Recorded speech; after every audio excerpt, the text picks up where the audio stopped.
XRP dropped 44% this year. And while it did, Ripple spent $3 billion, not on marketing, not on roadmaps, on infrastructure, prime brokerage, treasury platforms, stablecoin rails, regulatory licenses across 70 jurisdictions. JPMorgan is now on the XRP Ledger, Deutsche Bank, Mastercard, SBI Japan, and the price barely moved. Today, we're going to talk about why that is and why it might be the most important setup in XRP's history. This is the silent build, and it is done.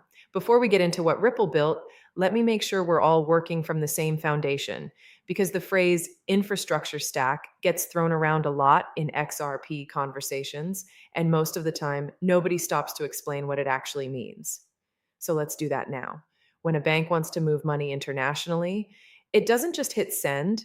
Think about what actually happens behind the scenes. The money goes through a clearinghouse. That's an organization that sits in the middle of transactions and makes sure both sides hold up their end of the deal.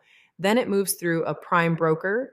That's a firm that provides the financing, custody, and collateral management that large institutional clients need to operate at scale.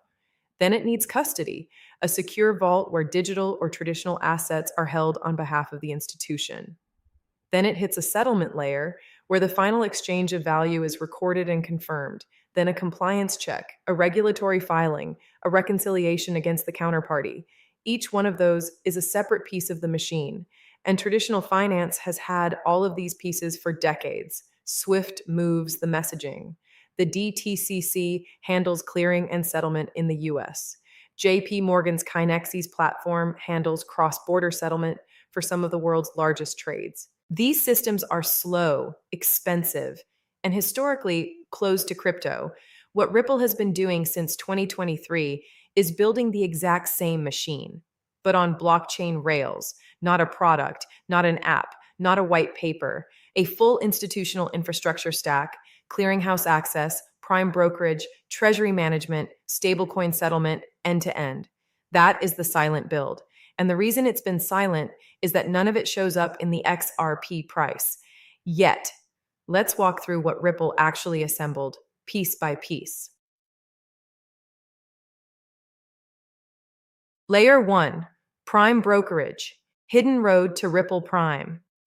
In April 2025, Ripple acquired a company called Hidden Road, price tag $1.25 billion.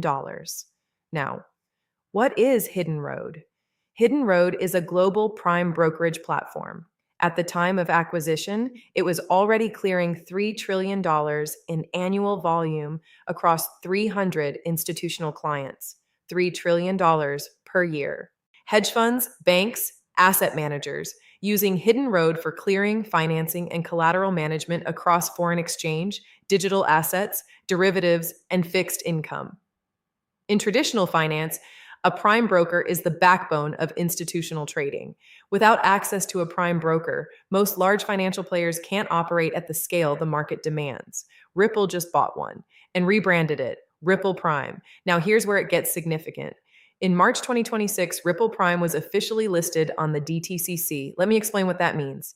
The DTCC, the Depository Trust and Clearing Corporation, is the settlement backbone of the United States financial system. It processes tens of trillions of dollars in securities transactions every year. Almost every stock trade, bond trade, and derivatives contract in the US eventually flows through the DTCC. Ripple Prime is now inside that system, not integrated with it from the outside, inside it. And the integration plan is this. Ripple Prime's entire post-trade stack migrates onto the XRP Ledger. So every trade that clears through Ripple Prime eventually settles on chain in 3 to 5 seconds instead of 24 hours. That's the target. There's one more piece to this layer. In April 2026, Ripple Prime received a BBB investment grade credit rating from Kroll Bond Rating Agency. Investment grade means that pension funds, insurance companies, and regulated banks can now work with Ripple Prime without triggering a compliance red flag. Before that rating, those institutions were legally constrained. Their mandates often prohibit engagement with unrated or below investment grade counterparties. After that rating, the door opened. That is not a small thing. Layer 2, Corporate Treasuries, GTreasury. In late 2025, Ripple acquired a company called GTreasury. Price tag $1 billion. What is GTreasury? It's software that Fortune 500 companies use to manage their cash. Think of a multinational corporation with operating accounts across 40 countries in 15 different currencies. They need to track liquidity, manage FX exposure, move cash between subsidiaries, and ensure they always have enough operating capital in the right place at the right time. GTreasury is the platform that manages all of that. Ripple now owns that software. And in January 2026, they launched Ripple Treasury, plugging RLUSD, their dollar stablecoin, directly into corporate treasury workflows. What that opens is access to the $120 trillion corporate treasury market, not the crypto market, not the XRP community, the corporate treasury market, where Fortune 500 CFOs manage cash. That market now has an on-ramp to XRP Ledger infrastructure. Layer 3, Stablecoin Payment Rails, Rail. In August 2025, Ripple acquired a company called Rail for $200 million. Rail is a stablecoin payments platform. It handles cross-border settlement using regulated digital dollars. This gave Ripple the pipes to move RLUSD across international payment corridors without friction, bridging between traditional banking and on-chain settlement. Think of it as the plumbing that connects the stablecoin to the real world. Layer 4, RLUSD, the stablecoin that ties the stack together, launched in December 2024. RLUSD is Ripple's US dollar-backed stablecoin. Let me define that quickly. A stablecoin is a digital token designed to hold a fixed value, in this case, $1. It doesn't fluctuate like XRP or Bitcoin. It's designed for institutions that need the speed and programmability of blockchain without exposure to price volatility. RLUSD crossed $1 billion in market cap within a year of launch. It is now deployed across every layer of the stack Ripple has built. At Ripple Prime, RLUSD is the collateral asset for institutional derivatives and FX positions. It's the first stablecoin to enable cross-margining between digital assets and traditional markets. That means an institution can post RLUSD as collateral against a trade in a completely different asset class. No one had done that before. At Rail, RLUSD is the settlement currency for cross-border payments. At GTreasury, RLUSD is available alongside fiat currencies for Fortune 500 treasury management. At Ripple Payments, RLUSD functions as the bridge asset for on-demand liquidity corridors where XRP isn't yet the primary settlement token. And outside Ripple's own platforms, BlackRock uses RLUSD as a redemption mechanism for its BUIDL tokenized money market fund. Deutsche Bank, Société Générale, DBS, Franklin Templeton, SBI Holdings, LMAX Group, all of them are now integrated with Ripple's infrastructure, with RLUSD as the primary interface. The total, what $3 billion built. Layer 1, Ripple Prime, $1.25 billion. Prime brokerage, $3 trillion annual clearing, now inside DTCC, investment grade rated. Layer 2, GTreasury, $1 billion. Corporate treasury software, Fortune 500 access, $120 trillion addressable market. Layer 3, Rail, $200 million. Stablecoin payment rails, cross-border settlement infrastructure.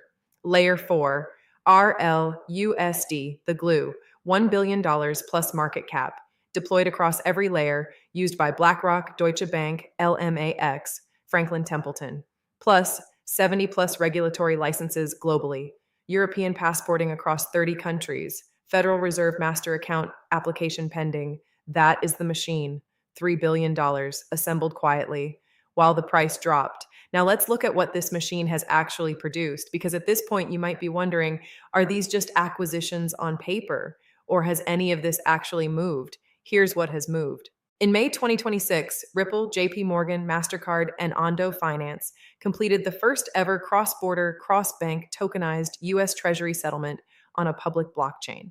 Let me break that down in plain terms, because the significance gets lost in the technical language. Ondo Finance had created a tokenized US Treasury fund. Think of it like a digital version of a government bond, sitting on chain, tradable like a crypto asset, but backed by real US Treasury securities. Ripple held some of those tokens. They redeemed them. On the XRP Ledger, the instruction routed through Mastercard's multi-token network. JP Morgan's blockchain platform, Kinexys, debited the account and wired the equivalent US dollars to Ripple's bank in Singapore. The entire blockchain leg of that settlement completed in under 5 seconds. The same trade on traditional rails, 1 to 3 business days. And the parties involved? JP Morgan, the world's largest bank by market cap, Mastercard, a $9 trillion payment network. These are not crypto-native firms testing toys.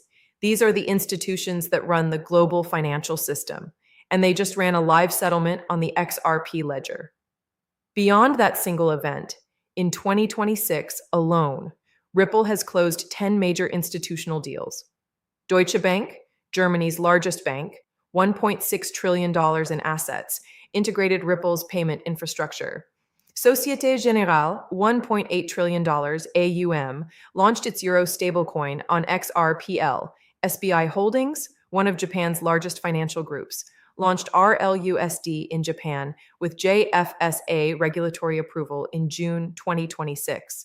Over 300 banks and financial institutions are now on RippleNet.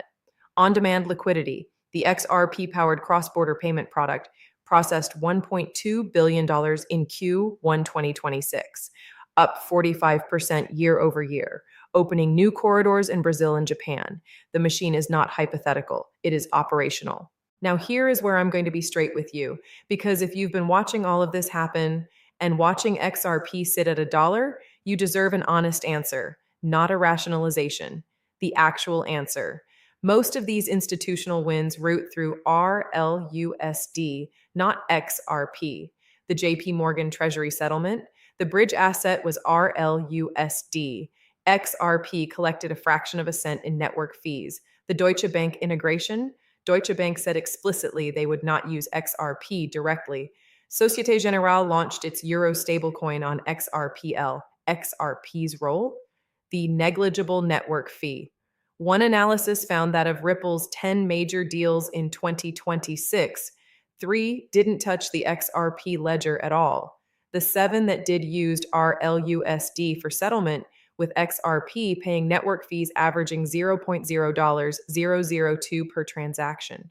So the honest picture of 2026 is this. Ripple, the company, is winning. The XRP ledger as infrastructure is winning. RLUSD is winning. XRP, the token, is waiting.